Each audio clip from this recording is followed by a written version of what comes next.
Сайн байцгаана үзэгчтэй. Ойрын өдрүүдийн хамгийн халуун сэдв Монгол улсын нийслэл Улаанбаатар хотын захирагчийн ажлаа өгсөн явдал байлаа. Тэгэхээр бид энэ тухай ярилцахаар өнөөдрийн тэнгэр панел хэлэлцүүлэгтээ зочдыг урьсан. За үүнээс өмнө Улаанбаатар хотын иргэд шинэ хотын даргаас юу хүлээж байна вэ гэж бид асуусан. Энэ яриаг эхлээ үзүүлье. Жүжиглийн асуудлыг шийдэх хэрэгтэй байна. Жишээлбэл би ажилдаа явах гэж 2 цагийг зарцуулж байна.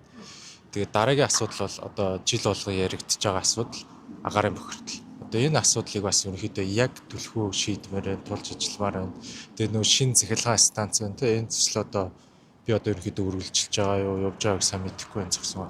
Тэгээд энэ төслүүд дээр ерөнхийдөө хариуцаж ажиллаа тий. За ерөнхийдөө ажиллаа ингээд сайн хийдэг ингээд ажиллаа өрхөд дуулдгүй тэгээд өмнөх хотын даргын гаргасан алдааг гаргахгүй байгаасаа л гэж үзэж байна. Намын даалгавар гэхээс илүү иргэдийнхээ хүсэл сонирхол юу шийдмээр тэрэн дээр л тулгуурласаа л гэж бодож байна. Ер нь бол гол юм чи төгжрөл агаарын бохирдол гэдэг асуудал их байгаа шүү дээ тий. Тэгээ гол нь тэрэн дээр л анхаараасаа гэж хэлж байгаа. Дээр нь энэ хамгийн гол хотын даргын анхаарах хэрэгтэй бол энэ газар осголт шүү дээ. Зай завсаргүй барилга шахацсан. Энэс үүдэл нөгөө төгжрөл нь болохгүй. Ер нь бол яг энэ хот төлөвлөлт инженер ийм юмаа сайн мэддэг хүн хамжигдаасаа л гэж бодож байна. Тэм байгуулалтаа аягүй сайн хийгээсээ тийм даргаал тавиасаа захын хороол хаягдахгүй. Хот доторх нь тодорхой хийгдэж байна. Хотын төвөө тодорхой хийж байна. Тэгэхээр захын хорооллуудаа хайчдаг ш. Тэрнийг нэг хаяхгүй хийгээд жигд ингээ хөгжүүлээсэй л гэж бодож байна. Хийж байгаа ажил нь яг бодиттой тийм үр бүтэмжтэй байгаасай л гэж үзэж байна.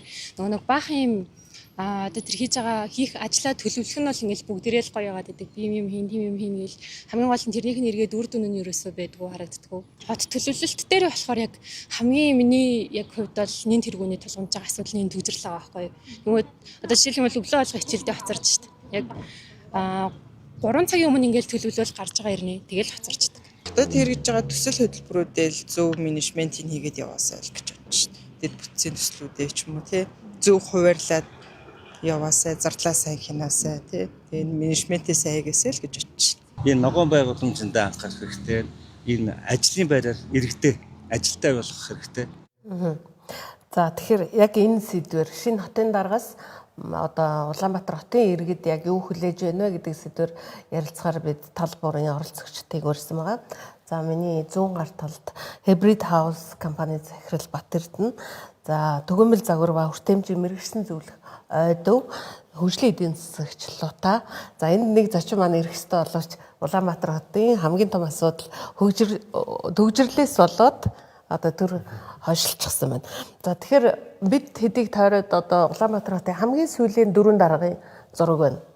Тэгэхээр энэ дарганараас хамгийн сайн ажилласан хэн гэж та нар дүгнэдэг вэ? Ямар ажил нь илүү таалагдсан гэж бодож байна?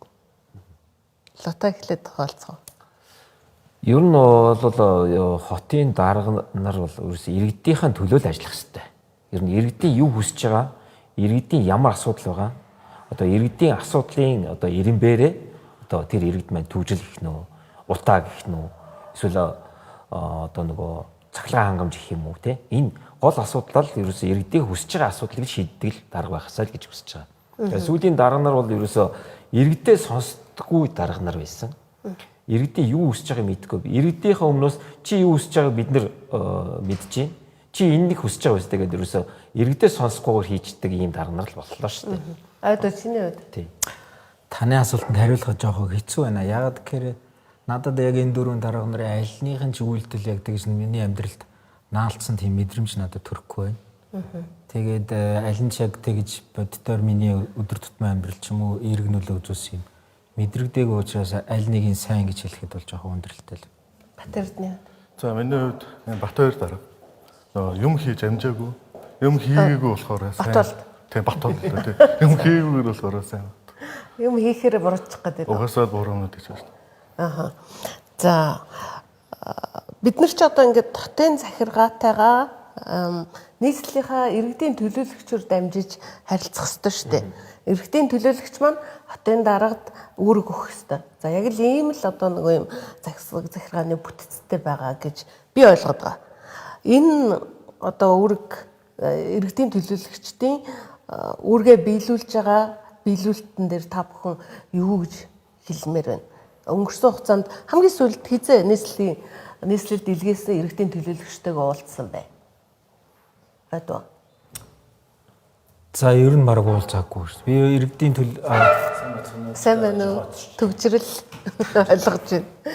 Юугээ дүүргийнхээ иргэдийн төлөөлөгчийг үндэ мэдэхгүй байна. Тэрнтэй харьцаж байсан тохиолдол байхгүй байна. Таад дүүрэг. Баянгол дүүргийн 3 дугаар ороо. Дүүргийнхээ засаг даргаыг бол мэдээд байна. QR манай орцсон дээр QR код байдаг. Тэрүүгээр санал хүсэлтээ явуулах хэрэгтэй гэдэг зүйл бол байдаг. Сонгуулийн өмнө 2-3 удаа манай өмнөх талбай дээр ирж уулзж байсан. Гэхдээ манай нийт иргэдтэй. Тэгэхэд бол би нэг ганц 2 удаа оролцож. Тэрнээс яг тэгж биечилж уулзсан тохиолдол байхгүй. Батэрт нэ. За би сонгуулийн уулзсан. За сонгуулиас судалгаа гарна. За тэгээд ер нь бол яг уулзаа дараад ингээд явна гэхээр ер нь бол гол асуудал нөгөөдөөс иргэдийн төлөөс биш болсон. Одоо төрийн өвчт байгууллагуудын дарга бол авчиж байгаа. Тэгэхээр бид эдийг биш тэр төрийн өвчийг төлөөсөн хүмүүс л авчиж байгаа. Аж ахуйн нэгжийн хувьд одоо нийслэлийн засаг захиргаа иргэдийн төлөөлөгчтэй уулзаж ярилцах ийм шаардлага гардггүй. Гарна. Тэгээд саналууд тавина те. Тэгээд ер нь бол тэднийг бол хүлээж авах гэсэн ойлголт бол байхгүй. Тэгээд нэг юм нэг бодлого юм уу нэг тушаал юм уу бодлого бол биш юм шүү. Одоо сүүлийн одоо энэ үдшин засаг дээр бол ерөөс ямар ч бодлого байхгүй зүгээр тушаалаар бүгд явцсан. Тэгэхээр эрдэнэ төлөөлөгч нар бидний төлөөлөл биш засаг даргын төлөөлөл бол явцсан. Оргил манай нийслэлийн иргэн оргил манай хэлцүүлэгт орж байна. Тэгэхээр би цаа асуулаа. Нийслэлийн иргэдийн төлөөлөгчид таныг төлөөлж чаддгүй, таныг төлөөлж Улаанбаатар хотын одоо захирагчид өөргөө чаддгүй гэж асуулаа. Та энэ дээр ямар бодолтой байна? Тэр шиг үлгэр ахгүй шүү дээ. Тийм үлгэр домгийн юм. Ялангуяа бид нар чинь миний хувьд бол одоо аль дээр үеэс л хоттой амьдарч байгаа хүн тийм ээ. Тэгэхээр нөө залуу байхад жоохон найдлага тавьд юм биш үү? Би мэдгүй байгаа ч юм бэлүү те. Тэгээд 20 30 жил өглөө шүү дээ. Ер нь бол тэгээд одоо тэр тийм хугацааны дараа харж байхад бол энэ би тэгээд хувь хүнийхээ хувьд бол хүндээ байна л гэдэг дүгнэлтэнд төрсөн л те. Энэ олон жилийн дараа. Тэгээд Монгол хүн гэдэг амьтныг тийм ээ. Ер нь бол хүн болох хэрэгтэй юм байна. Худлаа ярдгүү, хулгай хийдгүү. Бас нэг жоохон тийм ээ. Дотроо үнцэнтэй. Дотроо нэг бас нэг те чанар. Асуудал монголчуудад байна уу? Мэдээч те өөр юм даа. Өөр юм даа. Чи гадныхан энэ улсад амьдраагүй шүү дээ. Тэгээ ер нь нөгөө жижиг хамгийн доотлын нэгж дээр очихоор хувийн дээр л очдөг шүү дээ. Бид нар чинь ингээд нэг тодорхой хэмжээний 40-өрөөд одоо 40 хүрсэн ир тийм ээ. Дөрөв дарсан атчлуу юучлээ те нэг тийм сайхан үг байдаг шүү дээ. Тэрнтэй адилхан тэгэл 40 50 хүрэхээр хүн нэг юмыг ойлгодог шүү дээ. Асуудал надад л байгаа юм байна. Хувь хүн тэгж ойлгодог шүү дээ. Тэгэхээр бид нар улс орноороо бас тийм ойлголт дүгнэлт хийх ёстой юм болов уу гэж би зүгээр хувь хүний дүгнэлтэнд хүрсэн. Нөгөө талаас энэ 20 30 жилийн дараа саяны таны асуултанд хариулахад бол гэхдээ тэр нөгөө одоо тийм таархан чанарын хүмүүсийн тоон арай л их байгаа байхгүй. Тэгээд энэ шийдвэр гаргах төр засгийн төвшөнд бүр их байна. Тэгэхээр тэр одоо болохгүй үсттэй. Тийм байж. Бид нар бүгд муу хүмүүс уулна биш шүү дээ монголчууд. Түүхтэй бол түүхтэй тийм ээ. Харин ч бүр түүхээрээ ярих юм бол олимпийн аваргууд шүү дээ. Гэтэл өнөөдөр яаж амьдраад байгаа? Яаж биеийнтэйгээ харьцаад байгаа? Яаж тэр хот байтгаа за хотоо л ярий те. Хотын тэр иргэдийн төлөөлөгчдийн хурал өнөөдөр хар л та. Тэн хагасаас 99 бараг 19 гэмт хэрэгтэн байна уу? Тэг ямар амар ичиж зовхгүй тэр худлаа ярьд. Тэр орлогч дарга тэр миний хагас салцсан гэдэг нэг нөхөр. Ямар амар бүр ингээд ирээцээрээ алтцсан. Энд ч л энэ бүх зовлонгийн одоо шууд тусгал байхгүй. Таны хувьд иргэдийн төлөөлөгчдөр ямар байр суурьтай байна? За иргэдийн төлөөлөгчтэй би ер нь уулзж ирсэн ер нь санахгүй байна. Тэгээд сонгуулиар манай хорон дээр иргэдтэйгээ нэг уулзалт хийж ирсэн. За дараа нь манай яг хорооны төлөөлөгч бол хорон дарга байдаг. Хорон даргатай уулзах гээд би нэг нэлээд хэдэн удаа нэг уулзаад нэг асуудлаа шийдвэрлэх гэж яриад ерөөсөй олж авч чадаагүй. Хорон дарга маань ажилдаа ирдэг. Нэг ийм юм бол хорон дарга хайцсан гэл ажилдаа явнаа л гэдэг. Тэгээ нэг хорооны хэсгийн ахлагч гээд хитэн авгаандар л ингээд хорон дээр сууж идэг, ившээгээд цай угаал сууж идэг. Тэр хорон дээр ерөөсөй ажилч байхгүй. Нэг ийм эзэнгүү нөгөө тэгсэн мөртлөө тэр хүмүүсийн маш их ингээд цалин авдаг бид нар тасвар төлөгчдийн мөнгөөр тижээгддэг ийм нүсэр бүтц болтчихжээ. Иргэдтэй үйлчлэлтгүй юм болчихжээ. Тэгээд шийдвэр гаргалт ерөөсөй дандаа дээрээс. Намын чиглэлээрээ ингээд шийдвэрүүдээ гаргадаг, тэрнийг хэрэгжүүлдэг, тэрнийг хамгаалдаг ийм багийн тоглолт болчлоо. Иргэдийнхэн төлөө биш. Одоо намынхаа даргийнхаа шийдвэрийг дэмждэг, тэрнийг эсэргүүцсэн хүмүүс рүү дайрдаг, довтолдог. Бүр тэр бата торол аймыг хүртэл сангуужуулдаг ийм болчиход байна шүү дээ. Энэ тэгвэл тогтолцоонд байгаа юм шүү. Бид нэр сонгуульд ингээд намд л одоо санал өгдөг шүү дээ, тий. За одоо ингээд ардын намын энэ төлөөлөгчд би итгэж өөрийнхөө төлөөлөгч болгож явуулъя гэдэг. Гэтэл нөгөөдөл маань миний саналыг биш, намынхаа бодлогыг илүү чухал тавиад байна уу да гэж анзаарлаа л да сая та бүхний ярианаас. Тэгээ тогтолцоонд байгаа дээ нү? Юунд байгаа дээ? Юу гэж бодож байна? За миний хувьд бол тогтолцоо бол тийм буруу биш яг. Энээс өөр одоо хувь хүнийг шууд сонгоно гэсэн ойлголт байхгүй шүү дээ. Бид нар үндсэн хуулиар одоо нэг л ерхийлэгч ард нийтээр сонгоод их хурлаа ард нийтээр сонгож байгаа. Тэрний дараа одоо нийслэлийг дахиад нэг хүн нэг шууд өөрсдөө томилдог болчвол эрх мэдлийн хойролтууд бүгд өөр болж байгаа байхгүй. Хин хиндээ өдөртөх гэдэг асуудал. Яг Нямбатар баш ингээд явцсан бол ерхөөсөө зогсоогүй бол тэгэл тэр чигээр л явахаар хэлсэн шүү дээ. Тэгэхээр яг гол санаа нь одоо юун дээр байна вэ гэхээр бид одоо жишээлбэл Улаанбаатар хот дээр хамгийн том алдаа юу гэдэг вэ гэхээр Улаанбаатар хот өнөөдөр хүртэл яаж хөгжиж байгаа ерөнхийдөө байхгүй. Бүгд хэсэгчлэн төлөвлөгөөнүүд л гардаг. Хэсэгчлэн төлөвлөгөөнд яаж гардаг вэ гэхээр хэдэн компани нэг компани ч хэдэн газар чөлөөлөө тэн дээр байр байхыг л төлөвлөгөө гаргаж байгаа. Тэгэхээр хувь хүмүүсийн дураар л одоо хот маань хөгжөөд байна гэсэн үг байхгүй. Тэрс Улаанбаатар хот хаана орон сууц барих юм, хаана үйлдвэрлэл үйлчлэгээ барих юм, хаана амны орон сууцны хэсэг болох юм ямар ч төлөвлөгөө байхгүй учраас хэн дуртаан дураараа ингэ явж байгаа нь өнөөдрийн төвжэл бүх юм луутай. Дээрээс нь одоо төлөвлөгөө биш ээ. Төлөвлөгөө байгаа байхгүй юу? 2020 гээд хийсэн, 2030, одоо 2040 гээд төлөвлөгөө гарцсан л явж байгаа. 2040 гээд төлөвлөгөөг хэрэгжүүлэхгүйтэй л байгаа байхгүй юу? Нэгт батлагдаагүй. Хоёрт нь буцаагаад ямар ч амьдралгүй төлөвлөгөө гаргацсан. Өөрөөр хэлбэл сая 2040 дээр одоо нэг шинэ архитектор гаргаж штэ. Нийт Улаанбаатар хотын одоо нийт одоо гэр оролд амьдарч байгаа айлуудын 86% нь байранд оруулаад үлцэн 14% нь лагерын бүстэй байшин барина гэж байгаа байхгүй. Өөрөөр хэлбэл уулан дээр байгаа хүмүүсээ бүгдийн доошо буулгаад уулын хэсгийг хоосон болгонгуутлаа тэн дээр мод тариад доор байранд оруулаад үнэгүй байранд оруулна гэсэн л юм яриа явчихж байгаа байхгүй. Тэгэхээр энэ хизээш амьдралд нийцэхгүй. Дээшээ төвийн дулаан цуцгаа одоо сэлб төв дээр ингээ байр барьж штэ. Тэн дээр нэг дулааны станц 17 оноос хойш барьсан. Сүүлд тэр 34 мегаватт, хойд нь 60 мегаваттын дулаан станц дахиад барьж байгаа. Гэхдээ тийшээ их үүс нь юу вэ гэдэг одоо хүртэл шийдээгүй. Газ уу, газрын гүн үү, нүүрсээр хаалгах ерөөсөө шийдээгүй. Тэгээд тийшээ нүүрсээ яаж авч байгаач мэдэхгүй. Тийшээ чинь төмөрцөн байхгүй. Тэгээд тэрний үнэн дулааны үнэ одоо 4-р сахилгын станц 40 мянган төгрөг 1 килорыг одоо үйлдвэрлэчихэд 4 мянгаар өгж байгаа байхгүй. 10 дахин бага үнээр. Нөгөөдлөө тийшээ чинь төмөр зам байхгүй тийшээ нүүрсийг яаж тавилах өндөр тавилна шүү дээ. Тэрнээс үүсэх дулааныг дахиад 10-20 дахин бага үнээр дахиад айлуудаа хангах юм. Тэгэхээр ямар ч төлөвлөгөө байхгүй байхгүй. Тэгэл одоо нэг хүмүүсийн одоо 4 жилийн хугацаанд нэг нэр алдарт хүрч ажил хийсэн болж харагдаг талбар болж л хувираад. Тэгээ буцаага нөгөө талаас сайн нөгөө сүүлд хамгийн том асуудал би нэг сайн нэг төсөв хараад тэн дээр одоо амар сонир санагцсан. Өөрөөр хэлбэл юу гэхээр нийт улсын төсөв 33 их найд хуусах заадны 20 их найд 11 их найдыг одоо хөрөнгө оруулалтад оруулж байгаа. Тэр нь 23, 24, 25 их нь 7, 8 их найд 3 их найдыг 26 онд Монгол улс тэр чигээр хөрөнгө оруулалт оруулж байгаа. Эрчим хөгж боловсрол гэх бүгдэн дээр тэгсэн чинь ганц гүүрийг нийслэл 2.3 их найдээр буюу улсын төсөв одоо төсвийн нийт хөрөнгө оруулалтаа дүүх хэмжээний мөнгөөр ганц цаан тавина гэд ороод ирж байгаа. Тэгэхээр энэ чинь өөрөө хамгийн том буруу алдаа болоо гэж. Тэгээд яг ерөнхий төлөвлөгөө байхгүй учраас тэгэл хин дуртаанд их мөнгөрүүл орсон юм ажлууд л явж байгаа.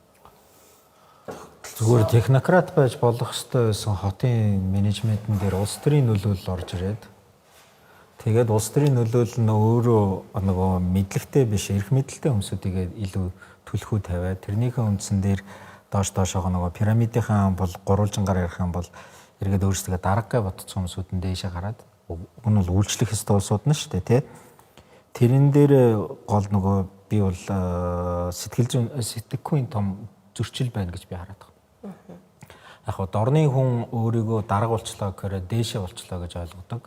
Өрний хүн болохоор би дарга болчлоо гэх юм бол гурвалжингаар бол доор нь байх ёстой гэсэн тогтолцоо энэ хоёр хоорондоо зөрчилдөд байгаа байхгүй. Үндс нь тогтолцоо нь бол бидэд өрний парламент ерөнхийлөгч гэсэн ийм өрний тогтолцоо байгаа гэдэг. Соёлын өөрийнх бидэд энэ заншицсан юм болохоор дарга гэхээр ингээд дээшээ хараад байдаг. Нөгөө тэр энэ зөрчилдөөн бас нэг харагдаж байгаа.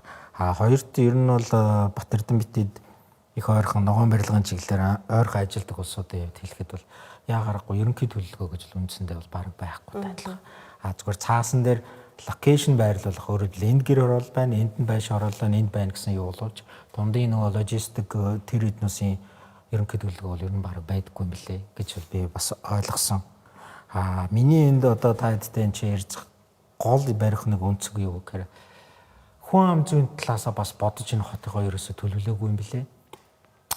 Хүний тоо нэмэгдэнэ гэдгийг бодсон боловч жишээ нь хэд одоо байгаа 7.5% нь нийт монголчуудынхаа 60%-аас дээш насны хүмүүсүүд байгаа байхгүй юу? 2050 он гэхэд энэ маань 19% төрнө гэсэн Дэлхийн банкны судалгаа байдаг байхгүй юу? Тэгэхээр 2 дахин илүү өсөж байгаа биз? Тэгэхээр манай одоо байгаа нь Улаанбаатарын маань байшин барилга, хот, зам, за тэр мега төслүүдтэй холбоотой дундын нөгөө холбосон тээврийн энэ бүх төслүүдэд тэр өндөр наснуудынхаа хэрэгцээг туссан уу? Одоо үндсэндээ 20% болчих гээд байна шүү дээ. За яг хөгжлийн бэрхшээлтэй иргэдэг бүр хайчи зүгээр орхихгүй зүгээр дурдаад өнгөрлөө гэхэд энэ бүгдийнхээ хэрэгцээг бас хийдэггүй юм билэ. Тогтолцоог нь ерөөсөө тусгаагүй. Тэр нь өөрөө ирээдүйд яах вэ гэхээр маш том зардлын том их үүсвэр болно гэдгийг би хараад байна.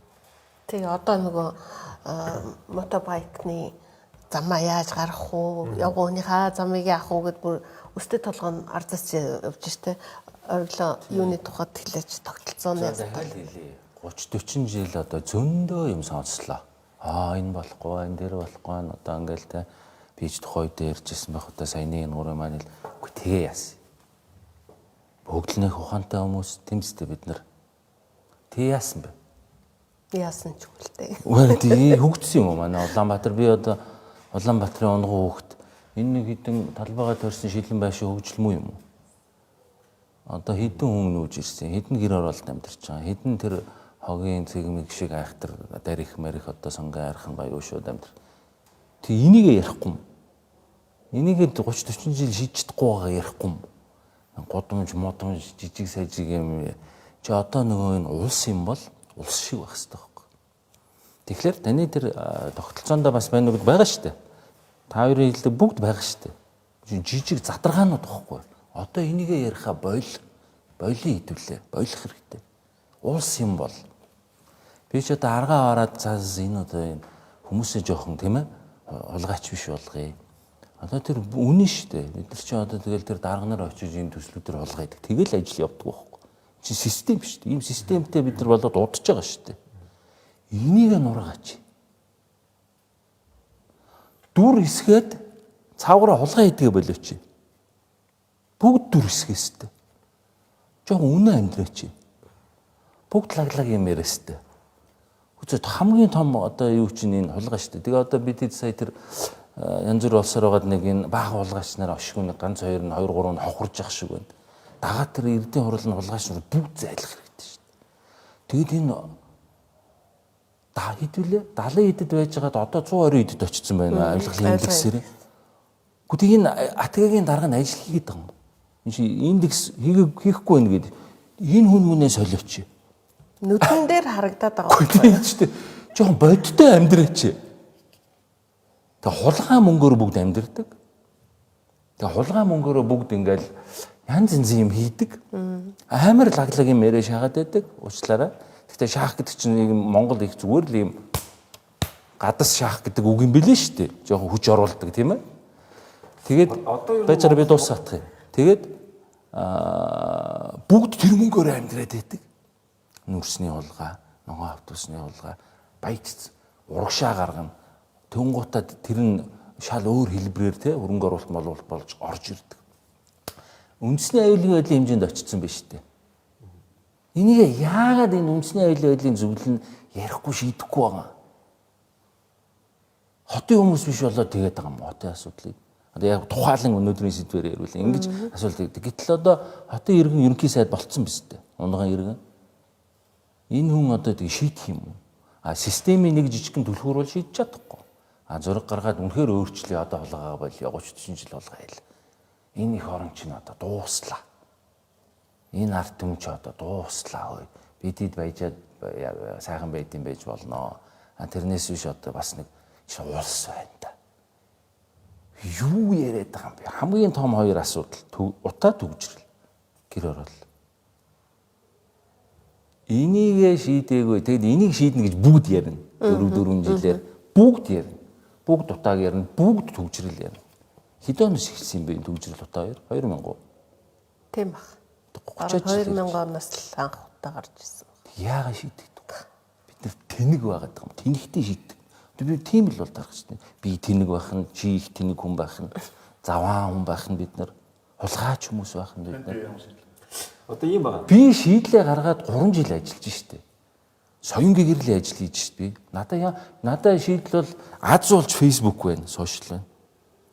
Өөр шийдэл байхгүй штэ. Тэнгууд бас үр дүн гарч ийн хүмүүс та зөв юм ярьдаг шүү. Нэр бодож байгаа байлгүй дээ. Нэрээ толгой ихэ болио. Арайчтай. Тэгээд болохгүй. Яагаад тэгэхээр ийм байгаа. Одоо энэ мафийн системд орсон байна шүү дээ. Төрийн систем. Одоо нийслэлийн одоо хурдан дарга нэр хараарай. Бүгдээрээ цагдаад ажиллаж исэн хошууч хурандаа нар байна. Одоо хөрөнгө оруулалтын газар нь байна тийм үү? Худалдаа авалт агентлаг нь байна. Хууль эрх зүйн газар нь дандаа цагдаа нар болчихсон. Одоо нийтийн тээврийн газар нь цагдаа. Одоо ногоо автобусны хэрэгт ороод өөрийгөө хутгалдаг чинь цагдаа байсан шүү дээ. Энэ хүмүүс яагаад цагдаа тавиад байгаа? Энэ дарга нар нь хулгайч хуулийн байгууллагуудаар өөрийгөө шалгуулахгүй өөрийгөө аваад гарч даргаагаа аваад гарч хүмүүсийг ингээд гар хөлийн тавьж байгаа байхгүй да. Одоо ийм системийг устгахгүйгээр бид нар ерөөс энэ байдлаас гарахгүй. Одоо Адагийн дарганд 6 жил суулаа. Бүх авилгын нэгэн зэсүүд бүгд унлаа. Манай авилгын бүх хулгаанууд нүүрсний хулгай одоо юуны хулгай бүгдээрээ л хулгай ярьлаа. Шийдсэн хэрэг шийдэгдсэн байгаа юм. Одоо нөгөө шийдэгдсэн аюур зан хин хоёр чинь гав хоёр чинь шоронгоос гараа явцсан байгаа. Чөлөөтэй явчих. Одоо прокурор чинь 6 жил болоод ингэ солигдох ёстой. Одоо тэтгэврийн үнийг ингээд хууль зөрчөө дахиад тавьчихсан ба. Одоо энэ хүмүүсээс солихгүйгээр яаж бид өөрчлөх гэж байхгүй л та зогсоож болно. Зүгээр нэг арга нь юу вэ гэж шүү дээ. Одоо түрүү надаас сууж би бол ингээд за хүнд зүгээр нөлөөлөө. Хүнийг ингээд те сошиалор соён гэгээр хөлийг оролтё гэдэг үр дүн гарч. Наад цагдаа магдаанаар бид нар бүгд л хүмүүс шүү дээ. Бид нар зөөлөн хүчний бодлогод хавтдаг хүмүүс байхгүй. Бид нар өнөөдөр кино урлагаа хөгжүүлэх хэрэгтэй байхгүй. Өнөөдөр бид нар битүү хятадын, Оросын, Солонгосын, Америкийн киногоор тархиа угаалгах хэрэгтэй. Битүү. Энийгээ эдгээр ойлгодог манай төр засгийн удирдлага. Монгол хүнийг Монгол киногоор нь одоо ингэж тархийг угаах хэрэгтэй байхгүй. Хулгай ихэ бол тунгалаг тамир дээр гардаг штэ хэдэн цагнаас болж одоо хүн алах нь л дээ гэх тээ. Тэр чинь тэгэж төгжилдэж болохгүй гэдэг ойлголт тэр өгж юм те гэдэг чинь миний шийдэл бол энэ шүү. Та нарын одоо амар мундаг ухаантай шийдлүүд бол юу юм бүүмэд. Одоо арх уудаг өнөөгтэй арх ууг гэдэг архинаас гарахгүй шүү дээ.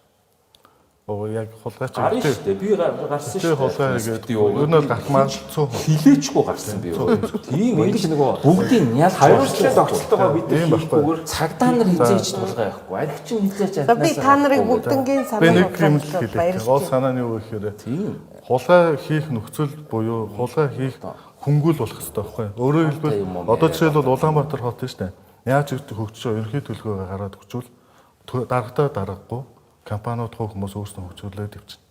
Тэн дээр заавал Тоскон ч юм уу, Носкон ч юм уу тий өөр байгууллага, төрийн өмчт байгууллага байх албатай биш байхгүй. Байх шаардлага болчихно. Улаанбаатар хот жишээлбэл за энэ одоо хэсэг дээр одоо Динжимэг ч юм уу, Баян хушууч юм энэ дээр хизээч төвийн бохирцоо дулаа ирэхгүй нэ гэд одоо заач шүү дээ. Угаасаа ирэхгүй. Тэгээ заачвал энэ дээр ногоон зээлүүдээр гараад өгчвөл хүмүүс тэн дээр төрийг хүлээгээд төрийн орон сууцны корпорацаар байр барилгыг хүлээгээд энэ дээр байхгүй болчих واخгүй. Хүмүүс өөрснөө ногоон зээл аваад депотын зээлээ гаргуулад ингээ байшингаа барь явчихна. Гэтэл энэ дээр манайх энэ төрийн одоо Улаанбаатар хотыг яаж хөгжих вэ? Ерхий бодлого төлөлт байхгүй учраас нэг дарга нь гарч ирээд тэн дээр тийм одоо нэг өөрөө баахан одоо төрөмж байгууллагуудыг байгуулаад тэгээд тэн дээр өөрийнхөө эрдэнэ биднийг төлөөлөх хүмүүсийг тэн дээр тавьж өгж байгаа л тэгээ бөөнөр хулгайчих шээ. Тэгэхээр ерөөсөө гол санаа нь хүн байгаа бол тэр хүнийг байхгүй болох хэрэгтэй. Тэр зам одоо нам дагаад намаар ингээд одоо бүр ингээд багаас ингээд дээшлэлцэн явсан хүн хизээч хулгай хийхгүй гэсэн бол байхгүй. Яг бол тэр хүн яаж бизнес хийж байгаа? Яаж амьдрал аргаа болж байгаа? Тэгээ шийдэл нь юу юм? Гэхдээ шийдэл миний хэлж байгаа санаа нь тэр хүмүүсийг байхгүй болох хэрэгтэй. Өөрөөр хэлбэл төлөвлөгөө байж байгаа. Та миний яриг ус ойлгоогүй. Төлөвлөр ингээд ойлгохгүй гэж яхаа. Та зүгээр ингээд нэг одоо ингээд энэ Улаанбаатар шинэ Улаанбаатар яриад байгаа байхгүй. Тэрнээс та нийлдээ ингэж яриад байхгүй. Миний санааг та ойлгосон уу те? Гол санааг тэр дарга нарыг байхгүй болохын тулд Улаанбаатар хот ерхий төлөвлөгөөтэй байх ёстой. Тэр төлөвлөгөөний дагуу явуулчвал компаниуд өөрснөө хөгжүүлчин. Тэрнээс ноос ч юм уу тоос ч юм уу. Алхам нэгтэй найд. Үгүй эрхлээд ерхий төлөвлөгөө гаргаад хайчих. Одоо бид нар нийслэл ч юм уу одоо нэг юм байгаа. За Улаанбаатар хотыг шүү дээ тийм. За Улаанбаатар хотыг хамгийн гол гэсэн нэг тийм агаар юм яриад. Улаанбаатар хотыг гаргана шүү дээ. Тийм Улаанбаатар хотыг шүү дээ тийм. Хин өдөртөө байгаа мэдэгддэг юм. Яг одоо хот байгуулалт яам ч юм уу тийм. Тийм мэдэн шүү дээ. Гэхдээ Улаанбаатар хотын хот байгуулалт яам нь өдөртөө хот байгуулалт яам нь бий болох гэдэг юм уу? Ерхий төлөвлөгөөг гаргах гэдэг юм уу? Эсвэл нийслэл нь гаргах гэдэг юм уу? Эсвэл засгийн газар нь гаргах гэдэг юм уу? Энэ тодорхой биш байхгүй. Энэ тодорхой биш байдал чинь Улаанбаатар хотын хөгжлийг бүгдийн саад болоод тэгээд тэндээс нэг баатрууд гарч ирээд ингээд самчаад шүү дээ. За одоо юм тодорхой болох. Ийм асуулт асууя та нараас. Одоо сая Нямбатар дарга ажиллаа өгөхдөө ингэж хэлсэн. Би 2 их найт төгрөгийн одоо хөрөнгөтэй хотыг дараагийн даргадаа шилжүүлж өгж гин гэсэн. За энэ бол мэдээж хэрэг бидний татварын мөнгө байна. 1% татвар үйлчлэгийн татвар төлдөг байснаа бид нар 2% татвартай болсон. За машины татвар гэж замбраагүй өндөр болсон. Энийг бол дуртах аргагүй. Тэгэхээр худалдаа авалт болгондоо бид нар 10 нөөтийн 10% дээр нэмж 2% татвар төлж байгаа. Энийг бол бараг хүмүүс анзаардаггүй. Гэхдээ энэ бол маш их мөнгө шууд нийслэлийн төсөвт орж байгаа. За дээрэс нь Улаанбаатар хот төсвийн хувьд бие даасан болоод 500 сая долларыг гадаад зах зээлээс богино тусгасан.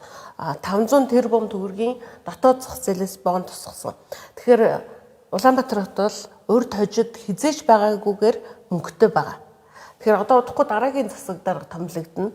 Тэр засаг даргад та бүхэн одоо өөрсдийн зүгээс юу гэж захиж хэлмээр байна вэ? Хэдэн төгрөг байна одоо хотод? 2.3 их найт гэлөө. 2 их найт төгрөг байна. 7-800 сая доллар. 5 жилийн өмнө Улаанбаатар хотын нийт төсөв 2 их найт байсан байхгүй. Одоо 5.8. За одоо бараг 6 болцсон.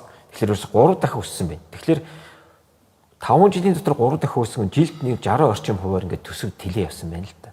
Тэгэхээр энэ тэлж байгаа тэлэлт маань эдийн засгийн өсөлтөөс илүү тэлж ин гэдэг маань татвар хоромж нэмэгдснээр л төлж байгаа байхгүй. Одоо иргэдийн кармагаас одоо тэр одоо Улаанбаатар хотын төсөв нэмэгдээд. А нөгөө талдаа үр тавьж байна. Улаанбаатар хот бол үргүй байсан бол одоо таны хэлдгээр одоо 2 их найдын өртөө болцсон явж байгаа. Тэгээ тэр мөнгөөр юу хийж ийн гэхлээр одоо хувийн хвшлийн их боломжтой орон сууцны төслүүдийг хийгээд байна тийм үү? Одоо селф дитв. Одоо яагаад Улаанбаатар хот байшин барих хэрэгтэй.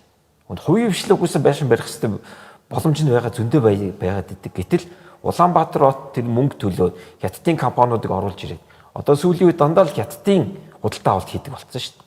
Одоо Улаанбаатар хотод байж явган замын хавтангууд байна. Тэр борж өрөөд байна. За Улаан такси байна. За тэр байтугай хятадаас нүүс аваад одоо төлдөг болсон 300 тэрбум төгрөгөөр. Одоо ирэх Улаанбаатар хотын захирагч ямар хүн байх ёстой вэ? Яаж ч нэг тоо ойлгодог хүн байгаа чи. Эх оронч хүн байгаа ч би хэлмээр байгаа. Одоо энэ Улаанбаатар хотын иргэдийн татвар ингэж их нэмчээд тэр мөнгөөрөө үр ашиггүй хөрөнгө оруулалт гэдэг ингээд цацаад байна шүү дээ. Одоо туулын урдны замыг 2.3 их найдыг татвар төлөгчдийн мөнгөөр нийслэлийнхний мөнгөөр хийнэ гэд. Тэр нь бол төгжөлд ямар ч нэмэр байх. Одоо тэгээд 2.3 их найдыг нийслэлийн төсвөөс санхүүжүүлэх ямар ч боломж байхгүй. Одоо энэ төсөл ингээд үргэлжлээд явах байсан бол одоо жилийн дараа зогсоод мөнгө дууслаа. Одоо яах юм хятадын зээл рүү шийдвэрлэх үү? Хятадаас зээл авъя.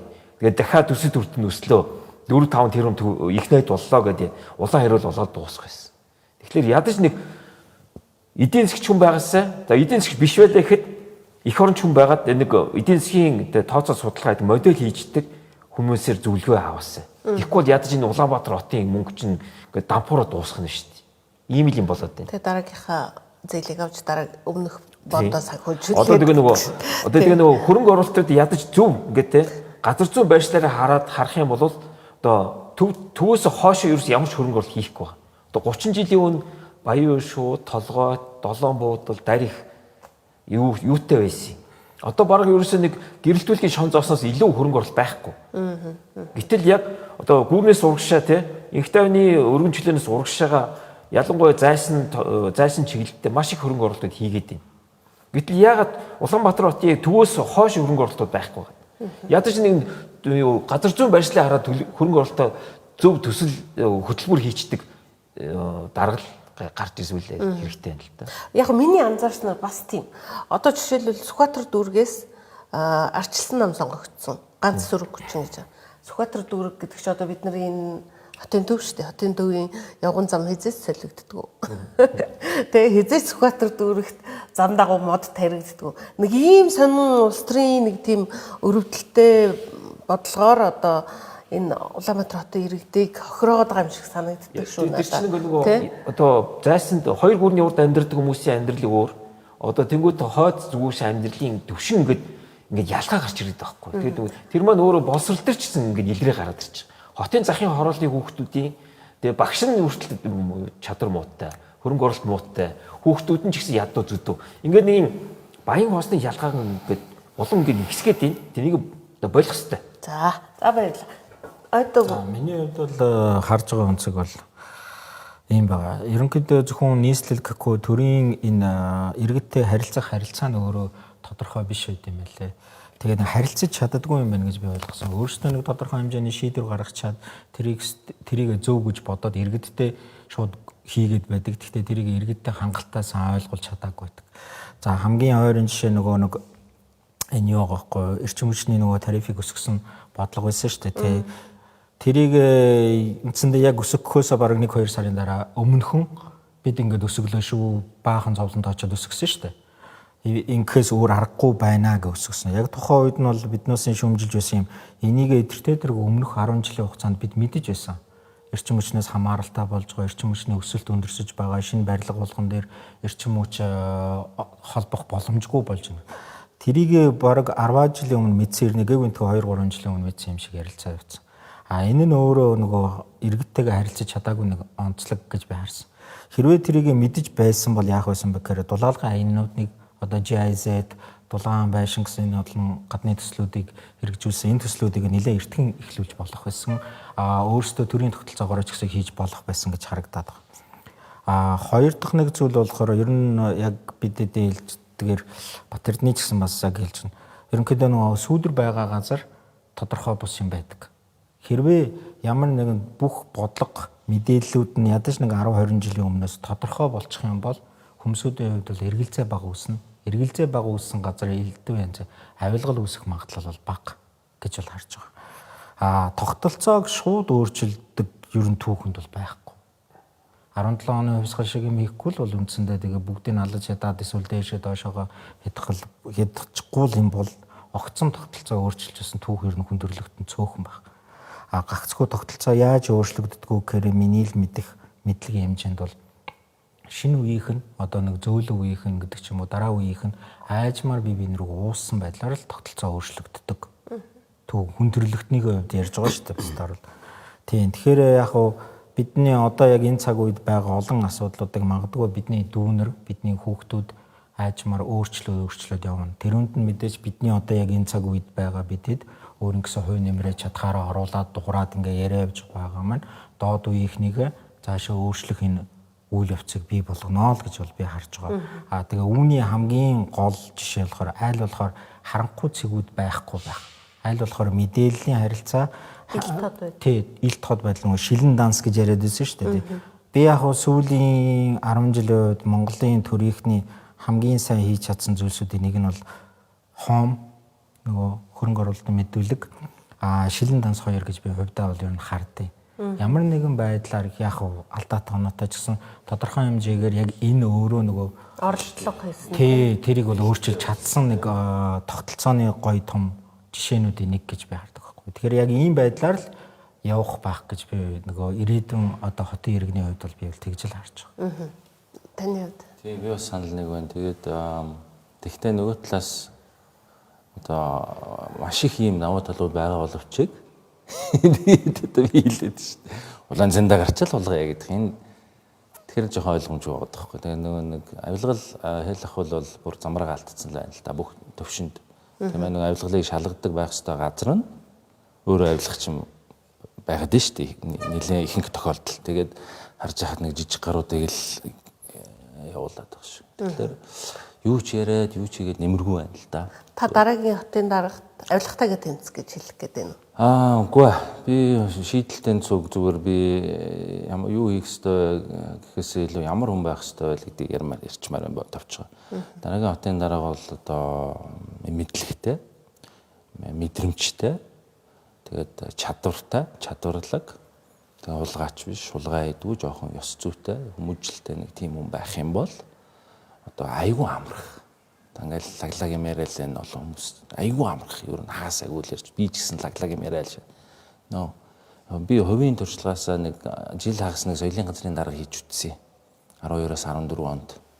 Тэгэхэд би ингээд айгүй их мөнгө идэм бил шүү дээ. Монгол улсад эдийн засагчлалт аваа. Та мэднэ үү? Тэгээд хараа тухайн үед тэр яамны чинь төсөв соёл спорт аялжуулж нэг 80 хэдэн тэрбум 85 тэрбум төгрөг байсан. Тэгээ соёлын сан гэдэг газар нэг жил болго нэг 5-аас 7 тэрбум байдаг. Гэхдээ тэр мөнгө шүү дээ. Энэ Монгол улсын тэр чигээр бүх соёлын асуудал руу явдаг. Зүгээр л далайд тусал. Тэгтээ тэр мөнгөөр би нэг 310 сая төгрөгөөр нэг 3 кино хийсэн. Түүхэндээ анхудаа Бусан руу яваад хамгийн том наадам руу сонгогдоод 2 нь шүү дээ бүр. 1 гран при авчихсан. Тэгэхээр би ингээд юм хийж болдог байхгүй. Би нэгд ч танилтаа мөнгө өгөөгүй, нэг ч хамаатнаа ажилд аваагүй, надаа нам засаг гэж юм нэгч байгаагүй. Тийм учраас тэгээ жил хагасын дараа тэр нам засаг ярьсан улгаач нартай таарахгүй. Тэгээд залууч байсан жоохон. Тэгэл одоо баяртай гэл хөөгдөөл явсан шүү дээ. Хөөгдөд явсан шүү дээ. Санжаавал би хэвлэлийн хурал хийгээ явж ирсэн. За энэ улгаач нартай би бол ажиллаж чадахгүй юм байна. Авилгач улгаач нартай ажиллаж чадахгүй юм байна. Яг гэвэл төрийн нарийн өөрөө захирлын байсан компанид ачлаа хүүхдийн компанид ч одоо энэ даваа тал ашиглах. Даваа талаа шийхтэртэй өглөө 15 дээр тэр нөхөр хүүхдтэй өөрийнхөө хуучин компанид тэр хүн төгрөг шаацдаг. Ганц харагдаж байгаа цаанаа юу ч. Одоо болтол эн чинь ингээд үргэлжилж штт. Яаж энэ ус өгч юм бэ? Тэр яриад байгаа шинэ үеийнхэн чинь энэ стайлаараа энэ калчраар ийм соёлтойгоор багасаа ингээд зүнгөрөгч. Багасаа тэр нэг Нямбатрыг дагаад энэ явж байгаа зомби нарыг хардаа.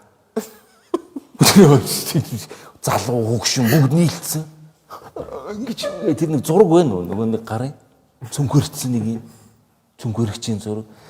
Бид нэр ийм нейшн ийм улс болчлоо штэ. Энийгээ хөлийн зөвшөөрөөд айж чийдэх юм байхгүй штэ. Одоо цаг хугацаа эмчилдэг одоо өөрчлөлт гэдэгтээ би 100% санал нэг байна. Тэгэхдээ эндээ мэрэгжлийн анализ хийлдэ. Би одоо худлаа буруу яриад байж магадгүй. Мэрэгжлийн хүмүүс байна уу? Ийм нөхцөл байдалд анализ хийдэг, сэтгэл зүй, нийгмийн сэтгэл зүй. Яа тийм. Тэгэхээр энэ дээр би одоо дандаа шүүмжлээд байдаг бас өөрийгөө одоо жоохон буруу гэж бодоод байгаа. Одоо би ерөнхийдөө ийм зөв позитив. За нэгэнт ийм хүнд онш тогтогдсон байна. Одоо энийг яаж имжлэх вэ? За окей. Өөрчлөлт хийх. Гоё юм. Бид нар чи гоё хүмүүс шүү дээ. Монголчууд ч хүчтэй шүү дээ. Монголчууд ч одоо хэзэн Чингис хааны үед яаж одоо энэ дэлхийн бүх паспорт, бүх одоо тэгж ярих юм бол парламентын төр засгийн ёс, тэгж ярих юм бол тийм ээ дипломат, ёс, хууль, цааз, эдийн засаг, торгоны зам ямар гоё яагуу. Одоо энэ дэлхийг бид нар босгосон хүмүүс шүү дээ. Одоо болио хэдүүлээ энийгээ ярья. Тэ энийгээ яриад тэгээд нөгөө контент одоо сошиал дээр та бүгд дандаа позитив юм ярих хэрэгтэй юм. Яах хэрэгтэй. Би надад бол нэг юм шийдэл гар. Шинэ хотын дарга тийм хүн байгаасаа энэ нам төр засгийн хүмүүс нь тийм хүнээ гаргаас энэ ямар энерги муутай дөрвөн хүн тойруулаад ирсэн. Арай гайгүй эдийн давчиж болоогүй юм уу? Хамгийн сүүлд өдөржсэн дөрөв. За. Тэгээд нэг арай гайгүй хүн гаргаад тэгэнгუთ тэр хүн гэр ороолыг байхгүй болгочихгүй идэх үү. Ганцхан юм гоё. гэр хорооллыг л байх. Зүг одоо би мунхаг миний шийдэл бол би нэг бодож үзье 2 тэрбум доллар л хэрэгтэй юм биш шүү дээ. 700 сая доллар байвал тэрийг урьдчилаад яагаад тэгээд яа тэгээ нэг хэдэн 200 гаруй мянга өрх байдаг лөө. Тий? 50 м квадрат 2 өрөө байр, 2 3 өрөө байрууд. Метр квадратын одоо $1000 ороод л да 1000 ч хүрэхгүй шүү дээ. Гайгүй хямдхан байр бол 7-800 юу. Хэдэн төгрөг юм. 2 тэрбум доллар. Энэ хиний Батэрдны яриад байгаа нөгөө төлөвлөлт гэдэг юм л байхгүй юм гэдэг юм л та. Тийм юм битээ ярил та. Тэр бүгдийн хүчээр зэрэг цагтаа за тэгж ярихаар одоо бөө юм болох байх. Тэгж болохгүй. Бүгдээрнтэй сайхан төгөн. Хинч дулаан байранд орохыг хүснэ шүү дээ. Бүгдээрэнд нь үнэгүй бариад өгч шүү. Хідэн тэрбумаар нь хідэн жилийн уурхаа 20 30 хідэн тэрбумаар нь хулгай хийсэн бэ. Эднэртэй эсвэл хариуцлага тооцоочтой. Ошин нэг юм. Тэгээ бүх гэр хороолол байхгүй. Энэ асуудлыг бид ярьж байгаа боловч нийслэл маань өөрөө нийт хүн амынхаа 50%-ийг эзэлсэн болохоор нийслэлийн асуудал ярихаараа бүхэлдэн Монгол улсын асуудал ярих. Харин тэ өөр арга. Тийм, тэр орлон гэр хороолол чинь зүгээр бий босчоогүй л дээ. Яагаад гэхээр гэр хороолол чинь хөдөлмөрийнхөө зах зээлийг дагаад нааш орж. Хөдөө орон нутагт хийх ажилгүй эсвэл амжирахад хэцүү болцсон хүмүүсүүд нь голцоо нааш орж ирээд байх нь.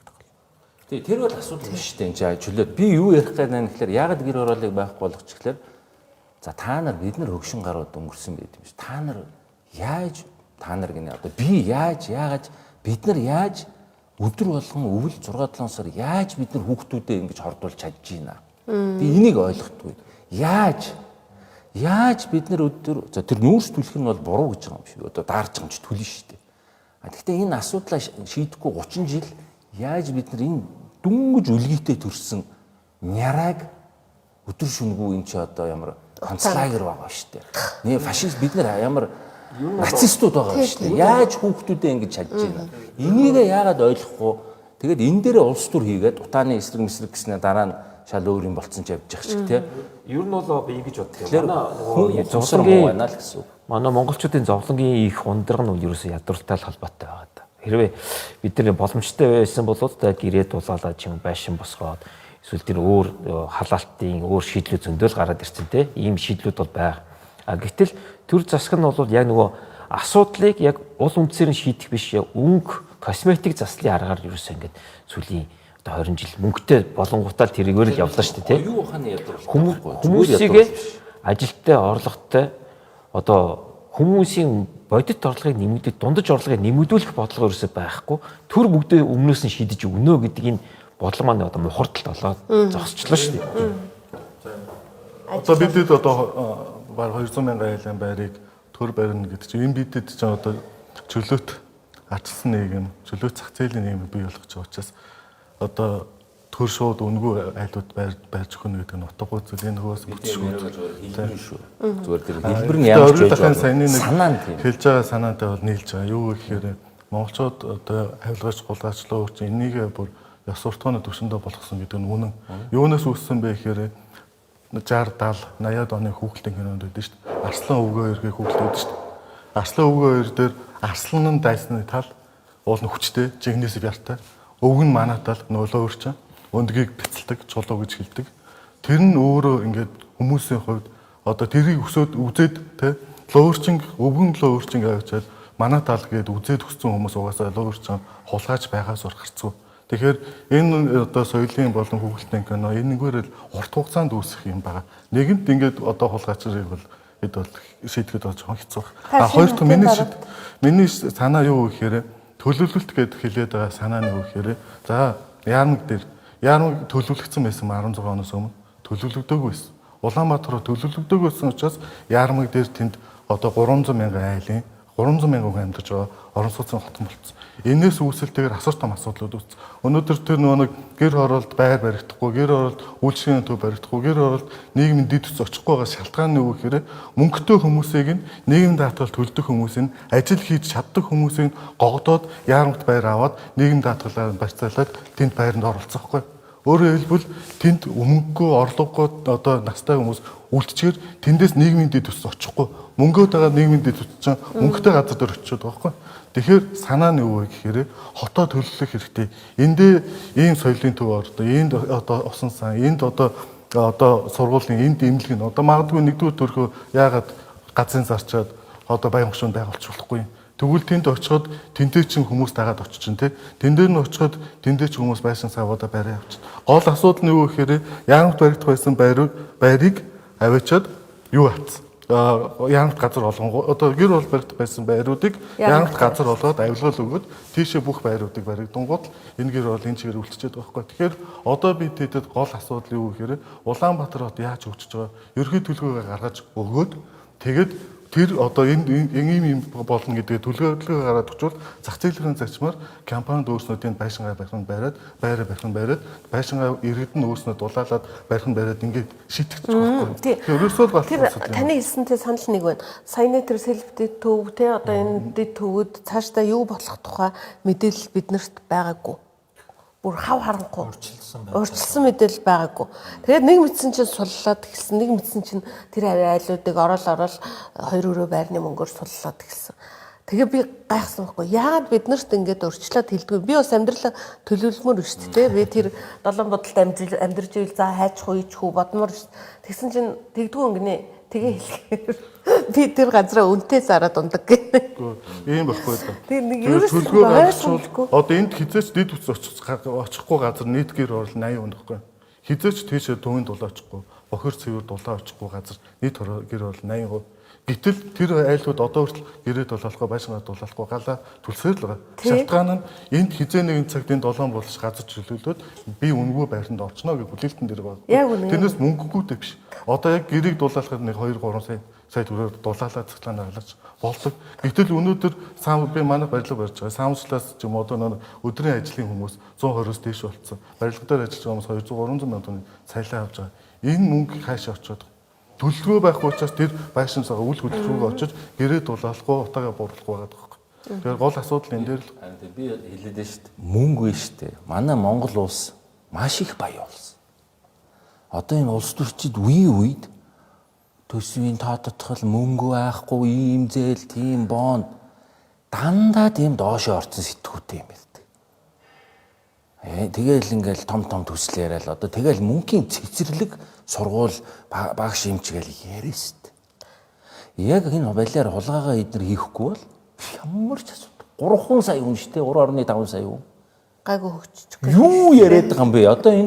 Одоо энэ манай зураг мураг авч байгаа энэ сэрэгтлэн залуучууд ингээл энэ улсыг босгоод ирэх тийм хэмжээний л одоо ухаан зархал юм шүү дээ. Энэ чи яагаад бид нар ийм том газар суучаад одоо та Тийм би бол нийслэлийн асуудлыг Монгол улсын нөгөө ерөнхий хөгжлийн асуудалтай их холбож хараад яваад байдаг л да. Хамгийн сүүлд нэг сонссон зүгээр таагүй мэдэг юм бол төрөлт буурж байна гэж байна тийм үү. Төрөлт буурж байна гэдэг чи бид эдийн ярьсан бүх асуудлуудаас илүү их дээгүүр асуудал юм шиг санагдтыг. Монгол улсын нийт хүн ам ерөнхийдөө аажмаар буураад төрөлт багасаад явж байна гэдэг чи иргэдийн нөгөө итгэлийн индекс буурж байна гэсэн үг байхгүй. Ирээдүгөө төлөвлөх асуудал дээр. Тэр маань өөрөө эргээд Монгол улсын хүн амыг цөөрүүлж явж байгаа юм бол орон нутгаас ирэх иргэдийн тоо улам ихсэн, хөлмөрийн зах зээл багасна. Тэгээд энэ бүгд маань эргээд нөгөө гэр орооллын тоо ихсэж байгаа гэдэг маань нөгөө утаажилтын асуудлыг үүсгэчихэд байгаа шүү дээ. Тэгээд захын аймагуудын одоо Говьалтай, Өмнө Говийн уртал тэгээд Дорногов эднээс бүх сумдууд ч юм болмол эзгүрч байгаа байдал харагдаад байгаа. Тэгэхээр яг бидэд яг ингээд одоо бид дөрвөлээ ингээд ярьж байхдаа нийслэл дээр ингээд байна гэдээ боловч нийслэлийн цаана нөгөө нэг Монгол улсын хэмжээний асуудал болцоод байгааг маань хэрэв улсынхаа хэмжээний асуудал шийдэгдэх юм бол заавал Улаанбаатар л энэ чигжих сонирхолгүй иргэд бол зөндөө байгаа. Зарим нь бол явж байгаа, зүхтэж байгаа тий. Тэгэхээр би тийм төвшөнд бас хардаг тийм дарга бас байгаасаа та түрүүний асуулт гол бидний сэдв чинь шүү дээ. Ирээдүйн энэ мэр буюу одоо Улаанбаатар хотын захирагч нийслэлийн засаг дарга ямар хүн байгаасаа гэр. Тэгэхээр бас миний бодол зөвхөн Улаанбаатарын хэмжээнд хардаг биш хүн байгаасаа гэж байна. Яагаад гэвэл тэртээ дэрэг улсынхаа хэмжээнд тэртээ дэргийн асуудал байгаа ч энэ иргэд чинь Говьалтай, Өмнө Говь, Дорногов, Хинти энэ бүх аймагуудаас ирсэн улсууд байгаа шүү дээ. Зүүн аймагуд нь Баян зүрхтэй, Баруун аймагуд нь Сонгонд ингээд бөөгнөрсөн шүү дээ тодорхой хэмжээгээр л. Одоо ингээд Баян мөрөл дээр нэг 1080 айл Орос соц баригдсан шүү дээ. Баян мөрөл хятадуудын хөрөнгө оруулалтаар Яг тэрийг газрыг чөлөөлөхөд 50 айл орсон байхгүй. 50 айлын газрыг чөлөөлөөд 1080 айлын орон сууц барьсан. Тэндээс нь 50 айлд нь байранд орчих штэ тий. Нөгөөт нэг 1030 айл үлдэж штэ. Тэр 1030 айл хаанаас орж ирэх вэ гэхээр орон нутгаас. Эсвэл нэг хашаа башингаа зараад одоо тэр байрлал орж ирнэ. Тэр хашаа башинг яг орон нутгийн аав. Өөрөөр хэлбэл одоо тэр хашааны газрыг бөглөгч юм аа. Хүн өөр хашаанда сайхан амьдрах нөхцөлийг бүрдүүлэхгүйгээр хашааг нь байр болгоод байвал нэгтаршил бүр илүү болж Улаанбаатар хотын төлөвлөлт болмол их бол. Тэгэхээр миний хэлээд байгаа санаа хайл газар нь амны орон сууц одоо хаав цогтгон гэр оролт байх юм. Аль хэсэгтээ төвөнд төсөж очиод байр баригдах гэдэг ерхий төлөвлөгөөгөө гаргаад өгчвөл төр хувьд үлдэх орон сууцыг биш төрд үлдэх төрийн одоо өмчийн сургууль цэцэрлэгүүдэд байр явах болчих гээд байгаа. За ийм шүү дээ. Орон сууцад амьдрал цаашаанд амьдрсан илүү айтай тухтай амьдрал шүү дээ. Тэгээ өөрийн орон зайтай нам гүм тий одоо тэр нөгөө утааны асуудал, дулаалгын асуудлаар шийдчих юм бол тэр чинь хашаанд амьдрах илүү айтайхан тий эрчүүлэлтэй амьдрах боломжтой. Тийм дараагийн тухай нөгөө ямар хүн байх вэ? Нэг юм марчиж би хэлэх гэжсэн. Тэр нөгөө юм өөрийн гэсэн бодолтой нөгөө шийдвэр гаргаж чаддаг тийм хүн байх зайлшгүй шаардлагатай. Нөгөө түрүү миний хэлсэн чанарууд дээр нэмээд. Тэгэхгүй ингээд зөвхөн дарга нарынхаа нөгөө намын систем чинь бас тийм шүү дээ. Одоо ингээд нам гайл те. Одоо би түрүү хэллээ шүү дээ. Тэр нэг хүн одоо юм улгаа алга албан тушаалын асуудал үүсгээр нь би ингээд яаж байгаа юм гэсэн чинь тэгэл нам гэж ярьд юм билээ шүү дээ. Тэгэхээр намынхаа үгээр явдаг өөрийн толгойг хүн бол юу ч хийж чадахгүй. Тэгээ энэ бүх асуудлууд яагаад явахгүй байгаа вэ? Одоо бидний яриад байгаа бүх асуудлууд яагаад явахгүй вэ гэхээр бас энэс болдог шүү дээ. Шийдвэр гаргаж чаддаг. Болдсон бэлээ гэдгийг би өөр дээр бас мэдсэн байхгүй да. Гэхдээ мэдээж бас ингээд жоохон наантай цантай ингээд нэг жоохон бас ухаан зараад тийм ээ ингээд тэгтээ өөрийнхөө юуг ингээд явуулдаг тийм одоо өөрийн гэсэн одоо чадaltaй үзэл бодолтой тэгээд тэрийг хамгаалж чаддаг. Зөв шийдвэр гаргаж чаддаг. Одоо ингээд тэгээд санхүүжилт аваад тэр ажлаа хийж чаддаг. Тэгэхээр эн чинь айгүй гоё дараа нь нэр нь их гоё байдаг байхгүй. Одоо тэгэхгүй ингээл одоо энэ олон улс төр чинь бүгд тулгаач гэж дуудуулгаар чинь тийм үстэй. Ичдүү юм уу, зовдгүй юм уу одоо тэгээд за манай цаг дуусж ин та дөрөв ирж бидэнтэй одоо санал бодлого хуваалцсанд баярлалаа. Гэхдээ би нэг бодлоо л доо хүмүүс яг өөрийн өнцгөөс их сонь юм хүсдэг юм байна. Гэхдээ дараагийн хотын дарга болох хүн бол биднэрт нэг ихтгэл найдварын оч бяцхан ч гэсэн байлгах болов уу гэж найдаж байна. Одоо сонгуулийн хүртэл хэдэн жил үлдчихэд байна те 2 жил. 2 жилийн хугацаанд ямар ч гэсэн бид нарыг одоо Улаанбаатар иргэдэг бити ингэж стресстүүлээсээ өнгөрсөн хугацаанд бид нар хангалттай стресслээ. Миний бяцхан бүрт дийлэхгүй шүү. Гэхдээ яагаад стрессцэн гэхээр бид нар татвар нэмэгдээд байгаа байхгүй юу? Гол нь тий. Татвар нэмэгдээд байгаа хэрнээ нөхцөл байдал өөрчлөгдөхгүй байгаад л бид нар стресстэй байна. Амьдрал улам дорогтоод байгаад бид нар стресстэй байна. Улаанбаатар хотын тэр нь стресстэй байна тий. Тийм болохоор дараагийн хотын дарга олон талын байр суурийг сонсдог байгаасаа гэж хүсэж байна. Тэгээ бид бол зөвхөн хотынхоо зөвхөн нэг их хэсгийн төлөөллийг энэ удаа урьж авчирлаа. Дараагийн хотын дарга хотынхоо иргэдийг илүү өргөн хүрээнд сонсдог болоосоо гэж хүсэж байна. Тэнгэр телевиз шинэ хотын даргаас юу хүлээх вэ гэдэг сэдвтэ панел хэлцүүлгээ дуусгаж байна. Анхаарал хандуулсанд баярлалаа.